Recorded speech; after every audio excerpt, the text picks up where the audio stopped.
મારી દીકરી મને રોજ ફોન કરે છે, પપ્પા પહોંચી જા, વહેલા હાર જમી લેજો, ગાડી ધીમે હાંકજો, ઊંઘ આવે તો હોઈ જાયજો. આ દીકરી મારી ચિંતા કરે છે. પછી આનો ફોન આવે છે, પપ્પા લેતા આવજો. મેં શું ખટારો? ભલે પપ્પા તમે આખે આખા ખટારામ કરી જાઓ, પણ મારા માથે ખટાવો લાવજો. હા, જેની કોઈ ફરમાઈશ ન હોય બાપ પાસે ને દીકરી કહેવાય, ફરમાઈશ માથે ફરમાઈશ કરે એનો દીકરો કહેવાય. હવે કોઈ મને લાગે ડાયરામાં આવશે ને મારે હે ધંધો છે બેટા, આવું બોલવું પડે.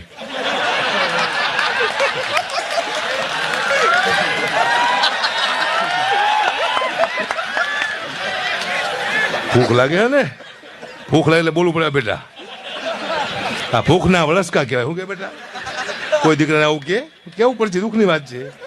ભૂખ મારી નાખી હે.